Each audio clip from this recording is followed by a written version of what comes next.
Hey everyone, it's Lexie. So in today's video I'll be sharing with you the top 5 books that I want to read this spring. So spring in general is going to be a bit of a crazy season for me. I'm going to be in a conference in March. I have another conference that's hosted at my school that I'm one of the organizers for. I have to take my qualifier exam in May. I have final exams in May as well. So I just need to make it past this season and it will be smooth sailing for a while.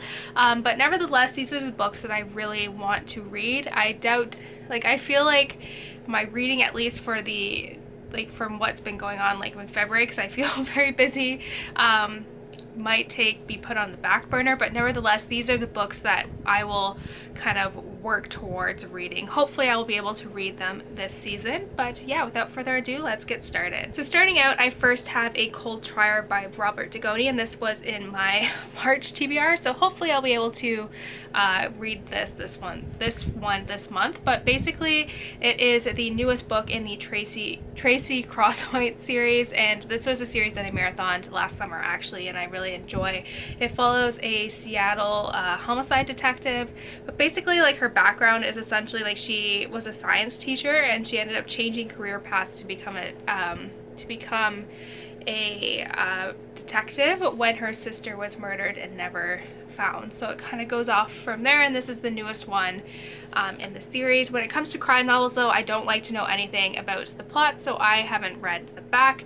I saw it was coming out and I was like, add to cart. So I didn't read anything about it. So but nevertheless, I am excited for this one. I'm very excited to see what Tracy has in store in this novel. So next, this is a book that my brother bought me actually for Christmas, and I'm really excited. I haven't, like I said, I haven't had a lot of time to read, so these bigger ones are the ones I've been with right now, but hopefully I'll be able to get to it, if not in the summertime for sure. And it is the Starless Sea by Erin Morgenstern, and I loved The Night Circus, so I'm really excited to see how I feel about this one.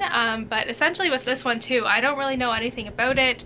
It is about something with a key and a library and a bee, all these other things. So this is not really helpful, but I feel like for this one you just kind of have to go into it and just experience it. So I feel like some of the reviews for this book have been kind of all over the place. Either people really love it, some people are just like, I don't understand it. So we'll see how I feel about it. Now that I'm thinking about it, I feel like just because this one I think requires some thinking on the reader's end, I feel like I might have to prolong this until the summertime where I can dedicate more brain power to it. But nevertheless, I'm still looking forward to reading it regardless. But yeah, someday maybe, who knows. So this is a book that I have heard great things about, and I'm excited to dive into it, and it's also pretty short too, so I feel like this one is a doable read for me this season, and it is The Silent Patient by Michaelides.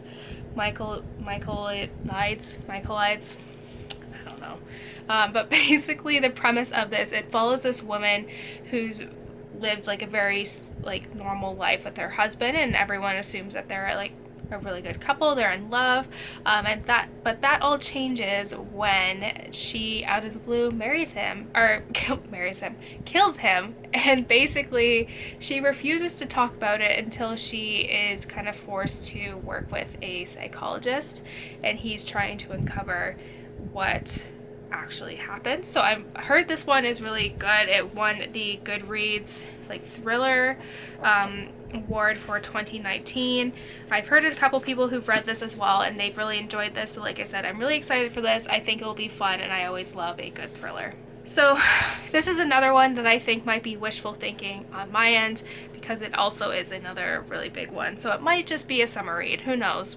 Time will tell. But basically this is The King of Crows by Libba Bray, and this is the final book in the Diviners series, so I can't really talk too much about this one in particular. But basically the premise of this series, it takes place in the Roaring Twenties in New York, and it follows a group of misfits, of people who are known as diviners. So they kind of have some supernatural power, whether it's being you can touch an object and know the history of the person who owned it, you can walk through dreams, those type of things. And while this is going on fine and dandy in the roaring 20s, living their best life, there is this kind of very dark spiritual ghost demon that is kind of wreaking havoc on both the spiritual world and our world, and they have to work to kind of defeat them, and it kind of goes off from there. But I really love this series. It's just fun, it's very atmospheric, it's really creepy too.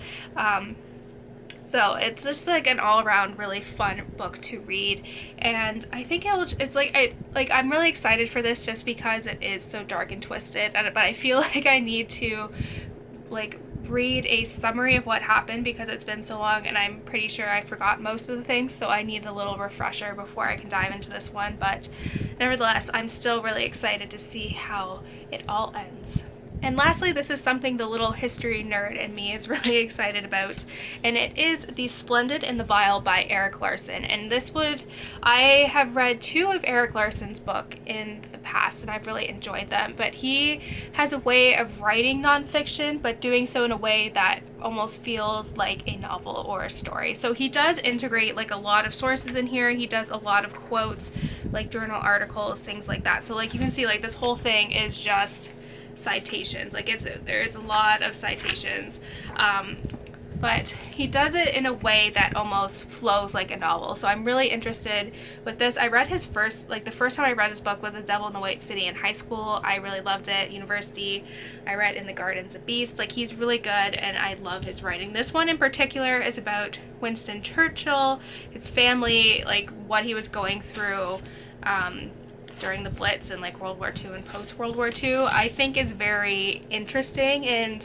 just seeing how he's depicted in The Crown, I think I never really, like when you learn about him in history, you're like, oh, he was such a brave man, like he did so much. And then when you kind of see how he's depicted in The Crown, you're like, it's very complex and just interesting and flawed. So I'm really interested in this, and I feel like just because of the context that I have gotten from him in The Crown, I feel like this one would kind of add to that, so I'm really excited to pick this one up. It's a little different than what I tend to read because I don't really tend to read a lot of nonfiction, but yeah, I still really enjoyed it. So that's it, guys. Thank you guys so much for watching. I hope you guys enjoyed this video. Let me know in the comments below what books you will be reading this season and all that fun stuff. So yeah, thank you guys so much for watching. Don't forget to give this video a thumbs up, and I will see you guys next time. Bye, guys.